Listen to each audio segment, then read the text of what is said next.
Saudaraku, mari kita menyatukan hati, kita mengarahkan hati kita menyambut sabdanya. Kita berdoa. Kami bersyukur ya Allah, pencipta langit dan bumi, sekaligus juga Allah yang memelihara kehidupan setiap kami. Kami bersyukur untuk anugerah di hari yang baru, hari yang kudus ini. Kami dapat kembali bangun dalam keadaan yang baik. Kami dapat pergi ke GKI Purbalingga ini bersama dengan keluarga kami. Semua adalah cinta kasih-Mu yang luar biasa. Kami semua bersama dengan anak cucu kami, bersama dengan keluarga kami, ingin kembali mempersiapkan hati dan pikiran kami, agar kami semakin dibentuk oleh sabda-Mu yang kudus. Kiranya sabda-Mu tidak hanya kami dengarkan, tidak hanya kami baca, tetapi kami juga dapat melakukan sabda-Mu yang kudus itu di dalam lika-liku hidup kami yang penuh dengan suka maupun duka ini. Kami serahkan semua hidup kami saat ini. Begitu juga hamba-Mu yang akan menyampaikan kebenaran firman Tuhan. Hamba-Mu dan kami semua adalah manusia yang penuh dengan dosa, kerapuhan dan keterbatasan. Sesungguhnya kami tidak layak, tetapi biarlah Engkau dan kehendak-Mu yang melayakan setiap kami. Kami telah siap menyambut firman-Mu yang kudus. Di dalam nama Tuhan Yesus Kristus kami memohon. Amin. Saudaraku, bacaan Alkitab pada pagi hari ini diambil dari 2 Timotius pasalnya yang pertama, ayatnya yang ke-8 hingga ayatnya yang ke-14. 2 Timotius pasal 1 ayat 8 hingga ayat 14.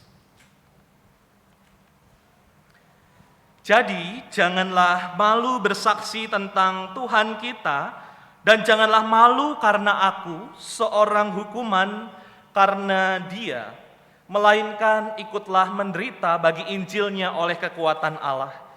Dialah yang menyelamatkan kita dan memanggil kita dengan panggilan kudus, bukan berdasarkan perbuatan kita, melainkan berdasarkan maksud dan kasih karunia-Nya sendiri, yang telah dikaruniakan kepada kita dalam Kristus Yesus sebelum permulaan zaman, dan yang sekarang dinyatakan oleh kedatangan Juru Selamat kita, Yesus Kristus, yang oleh Injil telah mematahkan kuasa maut dan mendatangkan hidup yang tidak dapat binasa.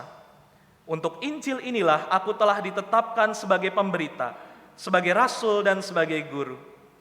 Itulah sebabnya aku menderita semuanya ini, tetapi aku tidak malu, karena aku tahu kepada siapa aku percaya, dan aku yakin bahwa Dia berkuasa memeliharakan apa yang telah dipercayakannya kepadaku hingga pada hari Tuhan.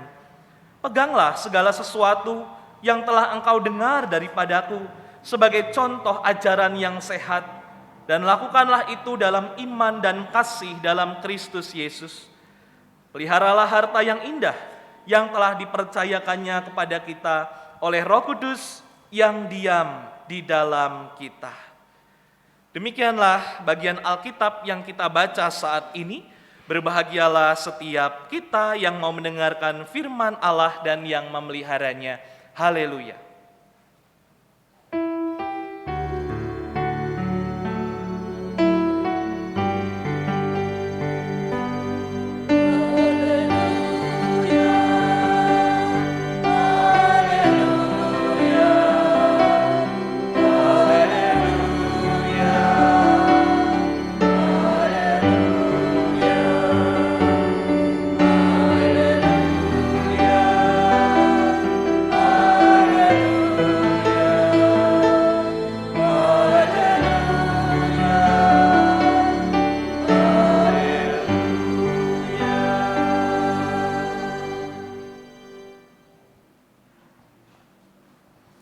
Selamat pagi Bapak Ibu Saudara. Saya ingin menyapa anak-anak yang ada di ruang ibadah ini. Selamat pagi adik-adik semua. Wah, kemana ini adik-adiknya ya? Selamat pagi adik-adik semua. Wah, ada yang di depan, ada yang di belakang. Selamat pagi. Nah, saudara-saudara, hari ini kita beribadah juga dalam rangka pekan pembukaan pekan sekolah minggu GKI Purbalingga. Nah, saudara-saudara, beberapa waktu lalu penggemar musik dunia itu dikejutkan dengan berita yang gembira bahwa ada satu band pop rock legendaris asal Inggris. Pasti saudara tahu, Coldplay namanya. Dengan vokalisnya Chris Martin akan menggelar konsernya di Indonesia, saudara-saudara. Tepatnya di Jakarta di GBK, di Gelora Bung Karno. Rencananya mereka akan menggelar konser hari Rabu tanggal 15 November 2023 di GBK. Adakah di antara saudara yang sudah membeli tiketnya? Enggak ada ya, saudara-saudara ya. Nah, saudara-saudara, karena begitu besar antusias penggemar Coldplay, mungkin ada juga di antara saudara yang hafal lagu-lagu Coldplay begitu ya.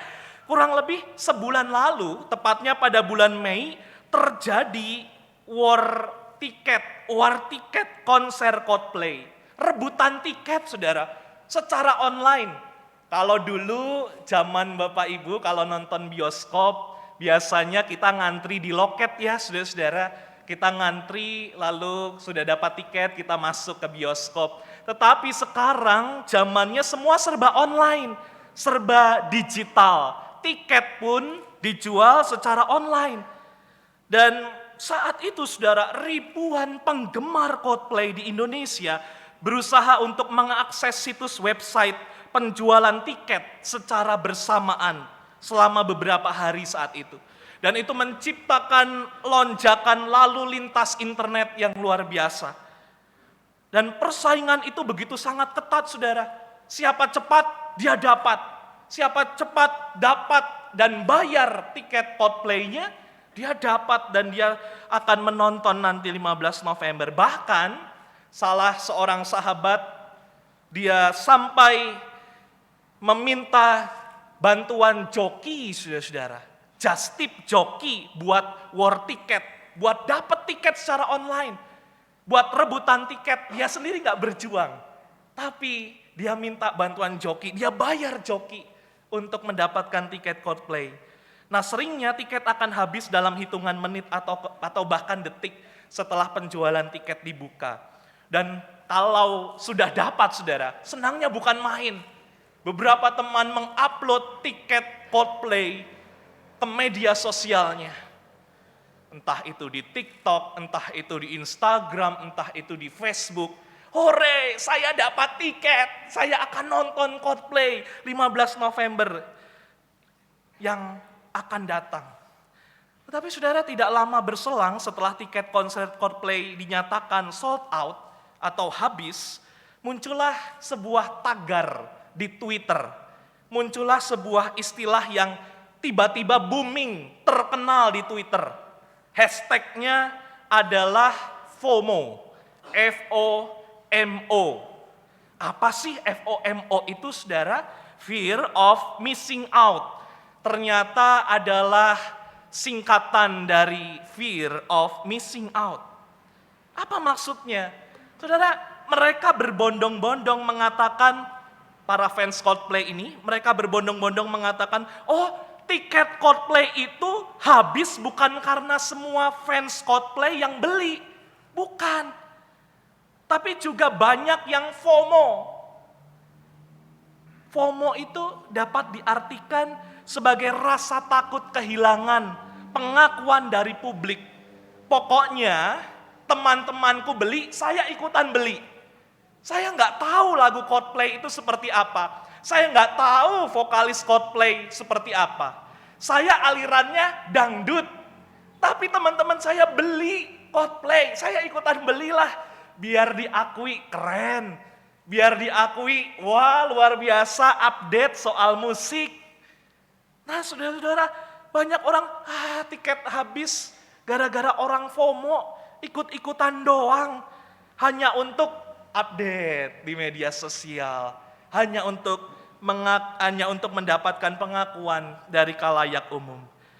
Nah, saudara-saudara, hari ini Sebagai pengikut Tuhan Yesus, kita merayakan persekutuan sekaligus merayakan pembukaan pekan sekolah minggu GKI Purbalingga. Kita sama-sama mau belajar, saudara-saudara saya dan Bapak Ibu Saudara dan adik-adik semua yang ada di ruangan ini.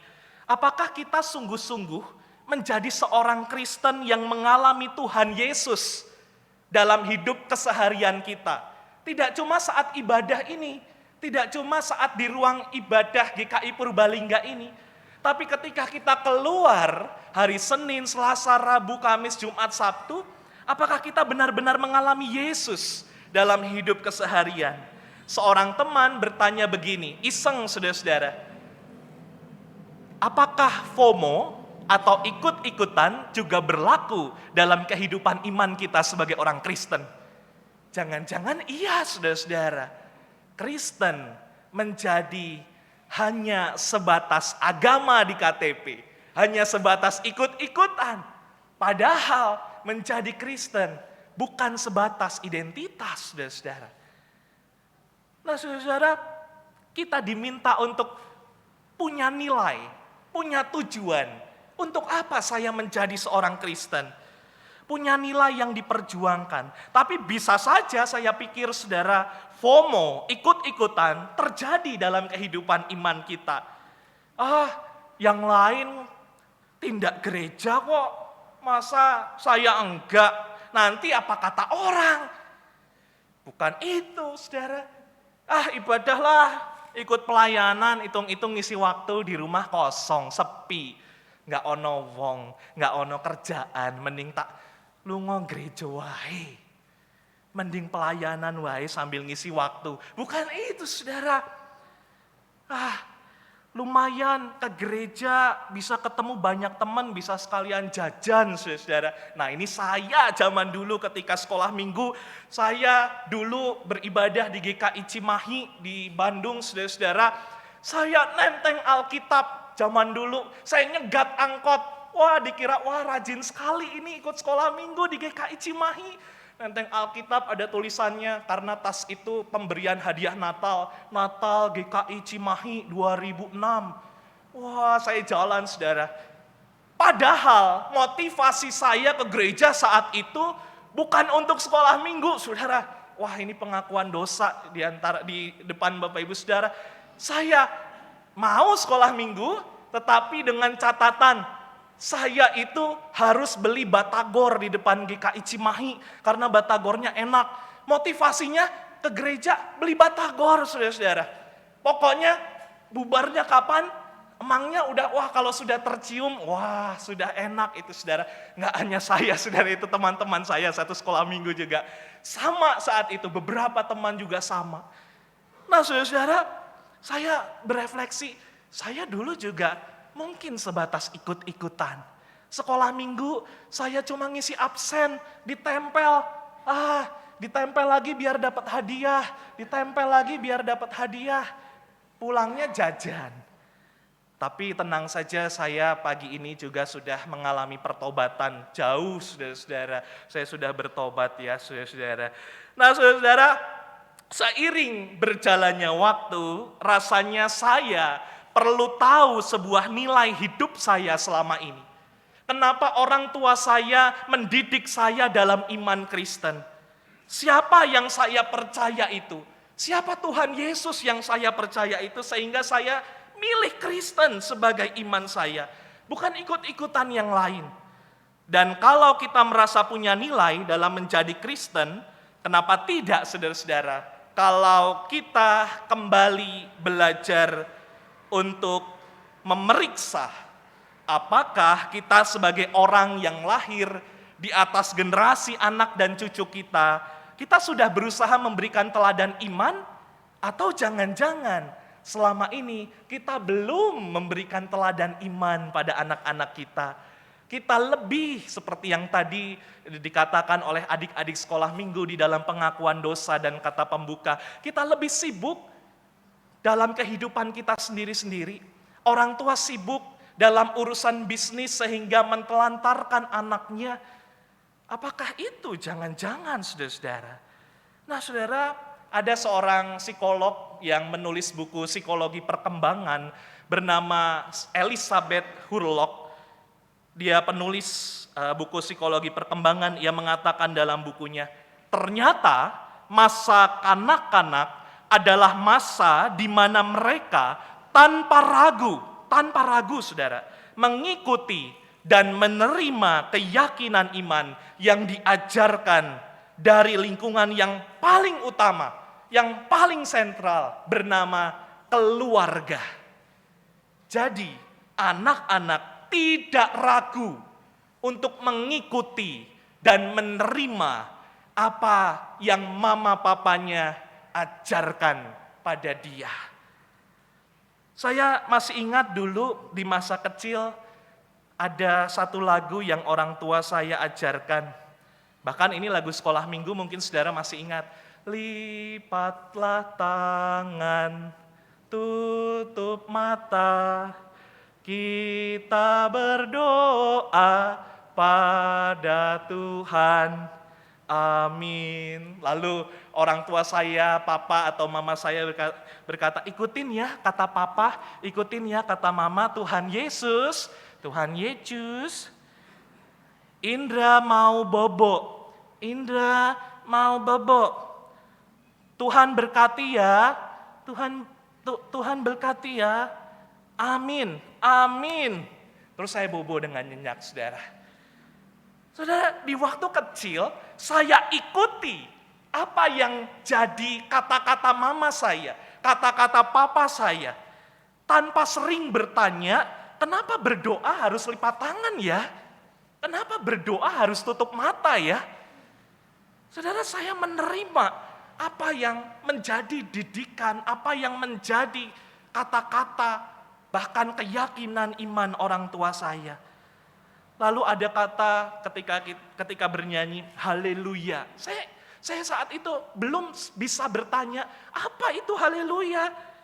Tapi seiring berkembangnya kehidupan, seiring berkembangnya karakter kita, saudara-saudara, keyakinan iman anak pun terus berkembang. Tidak statis, tetapi bergerak dinamis demikian rupa. Begitu kritis dengan pertanyaan untuk memastikan iman yang dipegangnya. Dan itu kebanyakan ada di masa anak-anak menjelang remaja. Mereka lebih kritis mempertanyakan imannya. Dan kuncinya adalah lingkungan yang paling sentral, keluarganya. Tetapi kadang solusi kita sebagai orang tua, tenanglah, tenang, dibawa saja ke ibu pendeta, ke ibu penatua, ke guru sekolah minggu. Wah, sudah cukup lah, dititipkan saja. Loh, enggak cukup saudara-saudara. Justru saudara dan saya sebagai orang tua, lingkungan yang paling sentral lah, yang berperan besar untuk menumbuh kembangkan karakter iman anak dan cucu saudara-saudara sekalian. Nah, saudara, hari ini kita mau belajar bersama anak-anak. Ada kisah yang terjadi antara Rasul Paulus.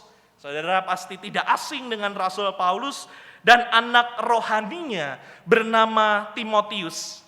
Mereka berdialog sehingga itu memberikan pesan mendalam untuk saudara dan saya sebagai orang tua, tetapi juga untuk anak-anak, untuk adik-adik yang hadir di ruangan ini.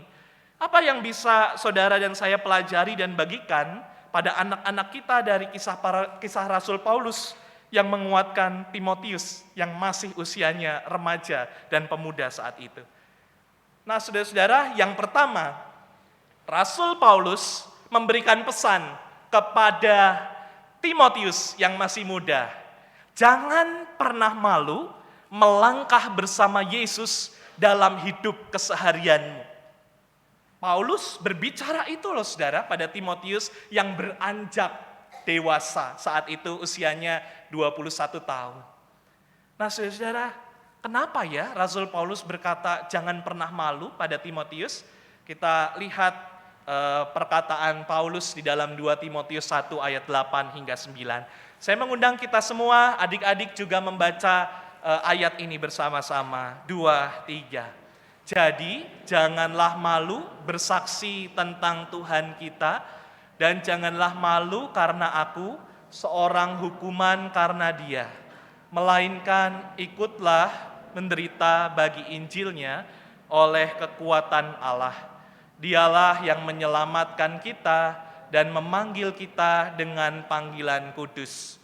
Bukan berdasarkan perbuatan kita, melainkan berdasarkan maksud dan kasih karunia-Nya sendiri yang telah dikaruniakan kepada kita dalam Kristus Yesus sebelum permulaan zaman.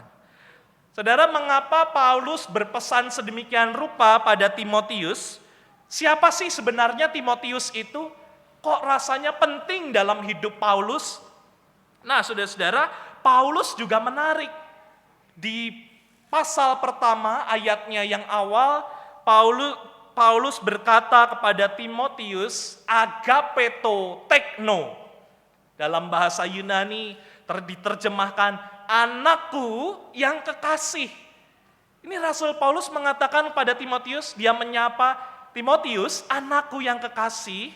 Tentu Rasul Paulus tidak memiliki anak bernama Timotius, dan saudara, tetapi anakku yang kekasih, Rasul Paulus menjadi bapa rohani dari Timotius yang masih muda itu.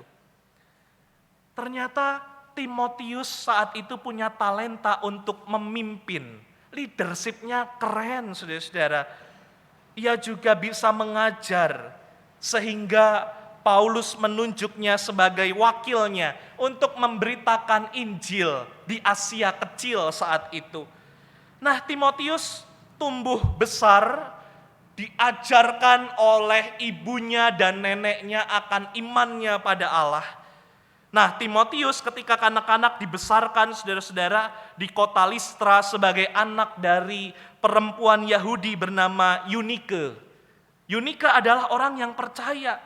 Dan Eunike memiliki suami yang tidak dikenal namanya di dalam Alkitab, tetapi identitasnya berkebangsaan Yunani, bukan Yahudi. Berarti yang mengenal iman sedari kecil adalah ibunya, bukan bapaknya, saudara-saudara, karena bapaknya berkebangsaan Yunani. Alkitab mengisahkan ibunya Eunike dan neneknya Lois adalah perempuan-perempuan Yahudi yang saleh. Saleh sekali, saudara-saudara. Ia mengajarkan agama, ia mengajarkan iman pada Timotius. Tetapi beberapa penafsir mengatakan ayahnya yang di dalam Alkitab tidak ada identitasnya, saudara-saudara. Beberapa penafsir mengatakan ayahnya adalah orang Gerika yang menyembah berhala saat itu. Bertolak belakang sekali, saudara-saudara. Tapi yang gamblang dan terdapat dalam Alkitab, kita memang melihat bahwa ibu Timotius mendapatkan bantuan juga dari Lois, neneknya Timotius. Keduanya berperan mengajar Timotius. Keduanya berperan untuk menumbuh kembangkan iman Timotius. Nah, pesannya Rasul Paulus, jangan pernah malu. Ojo isinan. Jangan pernah malu menampilkan wajah Yesus, melakukan kehendak Yesus. Jangan pernah malu untuk mengikuti jejak Yesus. Jangan pernah malu untuk meneladani suara Yesus. Jangan pernah malu di tengah segala tantangan kehidupan yang terjadi sehari-hari. Karena saat itu rentan sekali penolakan terjadi. Kekristenan ditolak di sana-sini. Dan banyak pengajar-pengajar sesat yang mencoba menghancurkan iman Kristiani saat itu, saudara-saudara. Nah, saudara-saudara, pesannya juga masih relevan dalam kehidupan kita, dalam kehidupan Bapak Ibu sebagai orang tua, dalam kehidupan adik-adik semua. Jangan pernah malu mewujudkan nama Yesus. Jangan pernah malu melakukan kehendak Yesus, entah itu di tempat kerja, entah itu di sekolah, entah itu di dalam keluarga, bahkan di dalam kehidupan bermasyarakat. Jangan pernah menomorduakan Yesus. Jangan pernah menggeser posisi Yesus menjadi yang tidak terutama di dalam hidupmu. Nah, saudara, Timotius muda harus menerima kenyataan bahwa banyaknya persoalan yang rumit dan berat dalam jemaatnya. Karena banyak sekali ancaman pengajar-pengajar sesat yang coba merongrong dan melemahkan iman Kristen di Asia kecil. Bayangkan saudara, seorang remaja dan seorang pemuda saat itu, Timotius bisa saja takut setengah mati. Timotius bisa saja gentar, merasa sendiri, merasa tidak ada yang mendukungnya sama sekali. Saya rasa kita bisa mengerti apa yang dihadapi Timotius. Tidak ada yang mendukung kita, tidak ada yang menolong kita. Rasul Paulus membaca ini dengan tepat, saudara-saudara. Rasul Paulus mengatakan, kuatkanlah di dalam imanmu. Sama toh saudara, seperti kita di masa kini, di era digital, di mana anak-anak kita juga sudah lebih canggih daripada kita. Bayangkan saudara-saudara, ada seorang anak, bahkan mungkin juga ini pengalaman saudara, yang bercerita bahwa dia suka editing video, padahal kelas 1 SD, saudara-saudara, sudah pintar edit video, sudah pintar editing segala macam, pakai Photoshop dan lain sebagainya, kalah saudara. Kita kalah, yang muda, pemuda, dewasa, usia lanjut, waduh, melihat anak cucu kita pintar gadgetnya, teknologinya canggih luar biasa, mereka mengerti segalanya. Bahkan sampai perangkat-perangkat yang baru bermunculan di abad ke-20 ini. Bahkan mereka sudah tahu soal artificial intelligence, AI, saudara-saudara. Bagaimana cara menggunakan AI, bagaimana menciptakan AI dan lain sebagainya, luar biasa. Itu bisa jadi kesempatan, tetapi juga bisa jadi tantangan. Bagaimana saudara selaku orang tua berhadapan dengan kecanggihan teknologi. Bagaimana saudara dan saya sebagai orang tua berhadapan dengan anak-anak kita yang melek HP, melek gadget, melek teknologi. Bahkan itu kita berjumpa setiap hari saudara-saudara, di mana anak-anak juga selalu pegang HP setiap hari. Tantangannya bahkan juga rentan lupa waktu untuk bermain gadgetnya. Saudara-saudara, ini yang perlu dilakukan sebagai orang tua. Keren, Paulus bahkan dari dalam penjara itu, dari dalam kesesakan, dari dalam penjara loh saudara-saudara, Paulus menguatkan Timotius, jangan malu menyampaikan kesaksian tentang Tuhan kita. Jangan malu melihat aku, Paulus sampai di penjara seperti ini karena memperjuangkan kebenaran. Yang kedua, saudara-saudara, Paulus memberikan pesan pada Timotius, Tuhan itu, Tuhan yang kita muliakan selalu berkuasa dan menjaga, memelihara hidup kita. Kita baca saudara-saudara 2 Timotius 1 ayat 12, 2-3. Itulah sebabnya aku menderita semuanya ini, tetapi aku tidak malu, karena aku tahu kepada siapa aku percaya, dan aku yakin bahwa Dia berkuasa memeliharakan apa yang telah dipercayakannya kepadaku hingga pada hari Tuhan.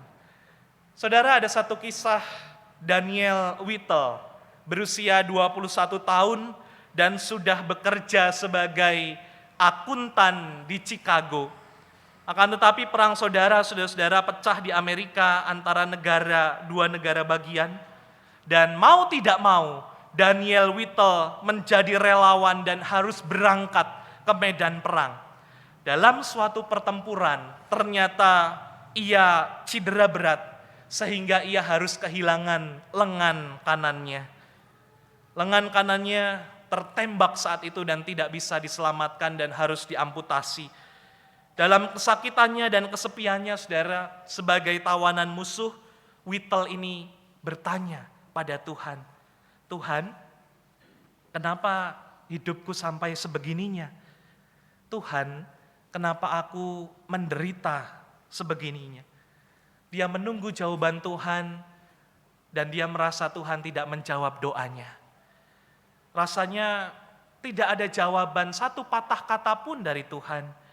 Tetapi saudara, ia seketika ingat ibunya, mamanya selalu membawa bekal Alkitab kemanapun Whittle pergi. Mamanya selalu menyisipkan Alkitab kecil di saku milik Daniel Whittle. Bahkan ketika Daniel Whittle diutus untuk pergi berperang di medan pertempuran. Dia membaca, tapi saat itu ia tidak mengerti kenapa mamanya selalu membekali dia dengan Alkitab.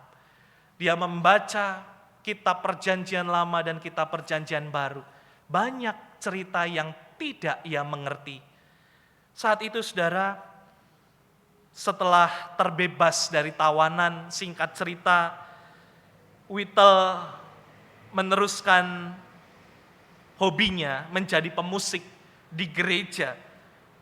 Dia hidup kembali semangat bermusiknya, dan untuk itu saudara-saudara, ia bekerja sama dengan temannya yang berbakat musik bernama Philip Bliss.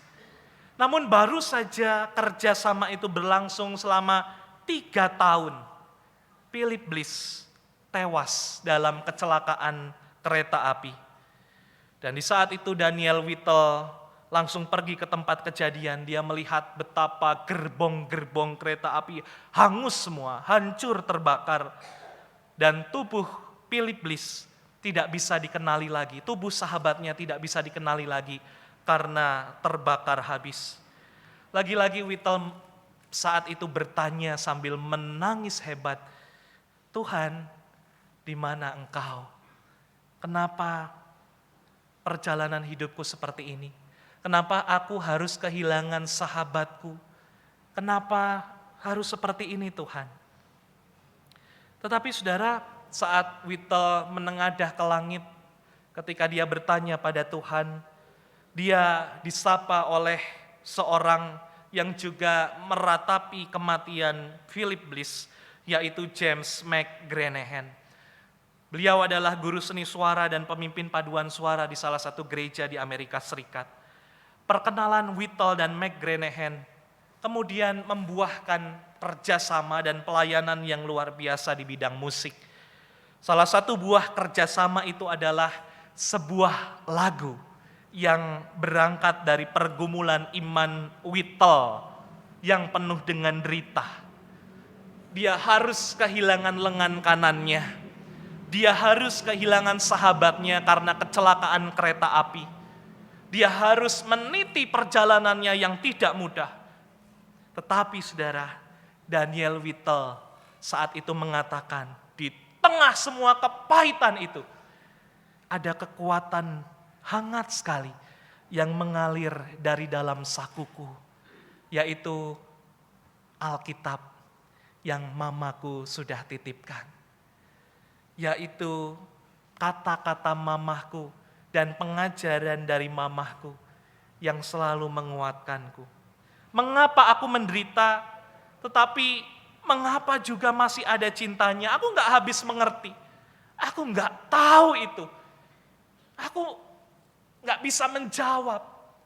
Itu misteri ilahi, misteri Allah. Tapi yang aku tahu pasti, kini kepada siapa aku percaya dan mempercayakan diri. Dia mengatakan, terima kasih Ibu, Engkau sudah memperkenalkanku pada siapa yang aku percaya. Pada Allah yang hidup. Ayat favorit Whittle, 2 Timotius 1 ayat 12, itulah sebabnya aku menderita semuanya ini, tetapi aku tidak malu. Karena aku tahu kepada siapa aku percaya dan aku yakin bahwa Dia berkuasa memeliharakan apa yang telah dipercayakannya kepadaku hingga pada hari Tuhan. Dan inilah lagu yang menjadi kisah hidup Daniel Whittle, Kidung Jemaat 387. Ku heran, Allah mau memberi. Kita nyanyikan bersama.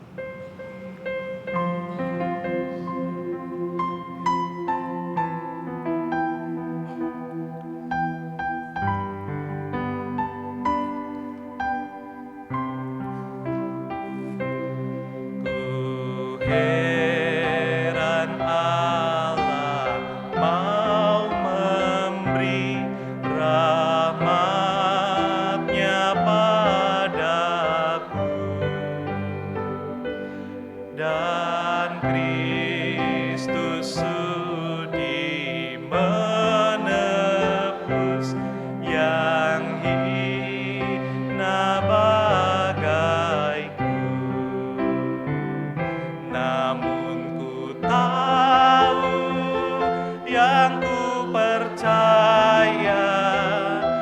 dan aku yakin kan kuasanya.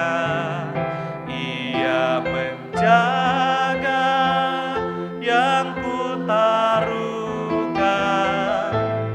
hingga harinya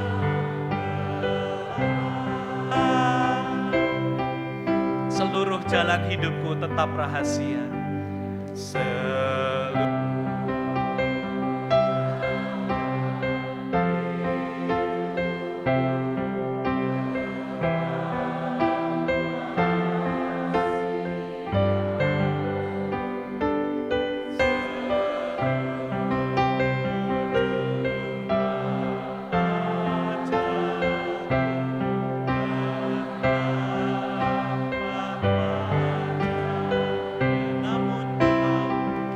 Namun ku tahu yang ku percaya dan aku yakin kan kuasanya. Ia menjaga yang ku taruhkan hingga harinya kelak. Saudara, Paulus sudah menguatkan Timotius yang muda, yang rawan gentar dan takut menghadapi berbagai macam penderitaan. Mama dari Daniel Whittle juga sudah menguatkan anaknya melalui Alkitab yang disisipkan di kantong Daniel Whittle dan melalui doa yang dilantunkan setiap saat untuk anaknya. Lalu apakah saudara dan saya juga sudah menguatkan anak dan cucu kita?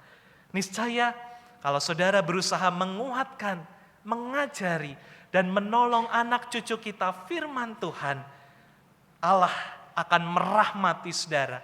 Dan siapa tahu tak diduga jika Tuhan masih mengizinkan kita suatu saat nanti melihat anak cucu kita, mereka makin bertumbuh menjadi manusia yang makin harum, yang makin punya nilai, dan makin punya keteguhan hati untuk hidup dalam Yesus seumur hidupnya.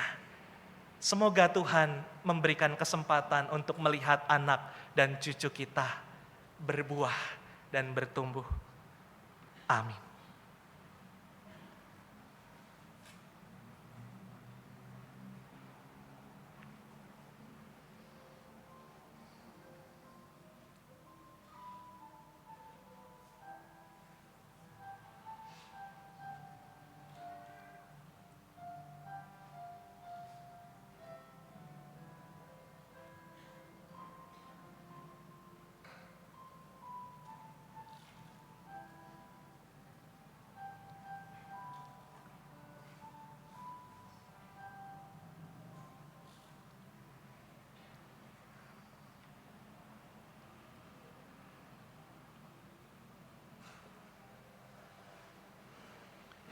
Kita akan bersama-sama mendengarkan pelayanan pujian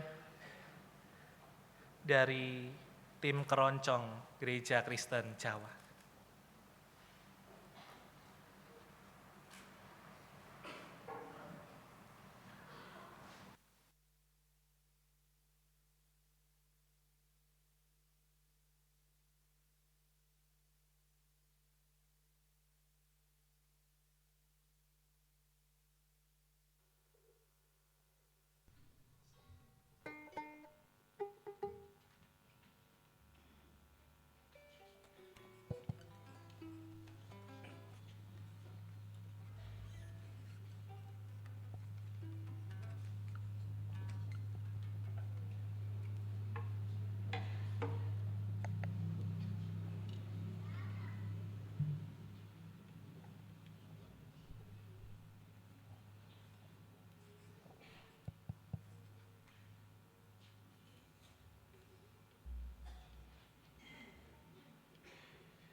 Saat sunyi, saat sepi, ku merenung nasib ini. Sesungguhnya hidup ini tak berarti tanpa salib Tuhan bersamaku. Sungguh aku menyesali akan hidupku begini. Abaikan kamu hidup dalam dosa penuh nista. Kali ini Tuhan, ku mau iring Tuhan, memikul salibmu dengan sejuta harapan. Dunia ku tinggalkan, dunia ku lupakan. Ku mau ikut bersamamu Tuhan.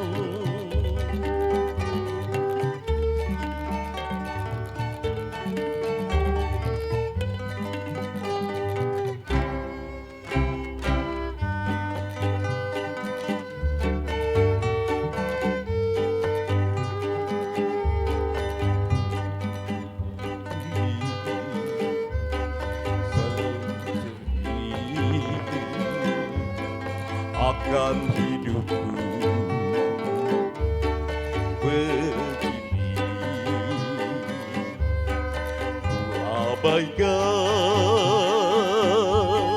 kasih setiamu. Hidup dalam dosa penuh nista. Kali ini Tuhan, ku mau iring Tuhan, memikul salibku dengan sejuta harapan. Dunia ku tinggalkan, dunia ku lupakan. Ku mau ikut bersamamu Tuhan. Kali ini Tuhan, ku mau iring Tuhan, memikul salibmu dengan sejuta harapan. Dunia ku tinggalkan, dunia ku lupakan. Ku mau ikut bersamamu Tuhan. Ku mau ikut bersamamu Tuhan.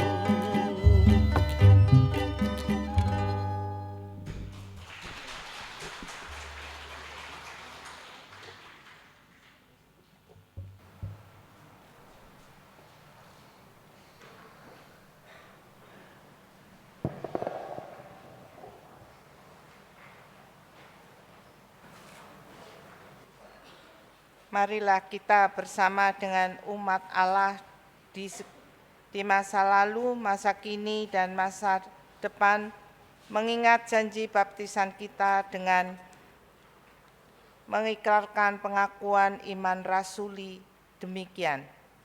Aku percaya kepada Allah, Bapa yang Maha Kuasa, Khalik langit dan bumi, dan kepada Yesus Kristus, Anaknya yang tunggal Tuhan kita, yang dikandung dari Roh Kudus, lahir dari anak darah Maria, yang menderita sengsara